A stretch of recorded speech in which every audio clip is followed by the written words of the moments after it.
স্বাভাবিক কার্যক্রমে ফিরতে শুরু করেছে থানাগুলো। ছাত্র জনতার অভ্যুত্থানের সময় থানায় হামলা, ভাঙচুর, অগ্নিসংযোগ এবং পুলিশ নিহতের ঘটনায় অচলাবস্থা সৃষ্টি হয় অনেক পুলিশ স্টেশনে। নিরাপত্তাহীনতার কারণে অনেক পুলিশ সদস্য থানা ছেড়ে চলে যান। সেই পরিস্থিতি সামলে সাধারণ মানুষের আস্থায় ফেরার চেষ্টা করছে পুলিশ প্রশাসন। বৈষম্য বিরোধী ছাত্র জনতার আন্দোলনের সময় সিরাজগঞ্জের অধিকাংশ থানায় হামলা, ভাঙচুর ও পুলিশ হত্যার ঘটনায় পুলিশ সদস্যরা থানা ছেড়ে চলে যান। বেশ কিছুদিন বন্ধ থাকে থানার কার্যক্রম। জেলার অধিকাংশ থানার কার্যক্রম শুরু হলেও এখনও পুরোপুরি স্বাভাবিক হয়নি সবচেয়ে ক্ষতিগ্রস্ত এনায়েতপুর থানা।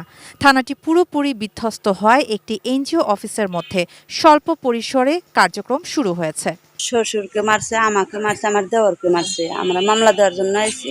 আবেদন করছিলাম পুলিশ লাইন সার্টিফিকেটের জন্য এবং আমি ওনাদের সেবায় সন্তুষ্ট এবং আমি এসে দেখলাম থানার কার্যক্রম সুষ্ঠুভাবে চলতেছে আর কি। কুমিল্লার অনেকগুলো পুলিশের স্থাপনায় হামলা, লুটপাট, আগুন দেয়া সহ পুলিশের সদস্য নিহত হওয়ার ঘটনা ঘটে। এখন স্বাভাবিক হয়ে আসছে পরিস্থিতি। ৫ আগস্ট সরকার পতনের পর থেকে চট্টগ্রামের থানায় যেসব পুলিশ সদস্য অনুপস্থিত ছিলেন, ধীরে ধীরে তারা অনেকেই কাজে যোগ দিয়েছেন। স্বাভাবিক কার্যক্রমে ফিরছে থানা। এলো ভিশন মুশকিল আসান অফার। যে কোনো ব্র্যান্ডের পুরনো ফ্রিজ নিয়ে চলে আসুন ভিশন শোরুমে আর নিয়ে যান নতুন ভিশন ফ্রিজ 20% পর্যন্ত ছাড়। সংকট কাটিয়ে ঘুরে দাঁড়ানোর চেষ্টা করছে রংপুর জেলা মহানগরের পুলিশ সদস্যরা। আমরা খুব শীঘ্রই কামব্যাক করার চেষ্টা করতেছি। আমাদের একটা ভবন সংস্কার হচ্ছে, আমরা সেখানে শিফট করব। আমরা সবাই মিলে আর কি কাজ করার চেষ্টা করতেছি। খুলনায় সরকার পতনের সাথে সাথে হামলার শিকার পুলিশ বাহিনীর মনোবল অনেকটাই ভেঙে পড়ে। 1 মাসের ব্যবধানে থানার কার্যক্রম শুরু হলেও অনেকের মাঝে কর্মচাঞ্চল্যের ঘাটতির অভিযোগ সেবা প্রত্যাশীদের।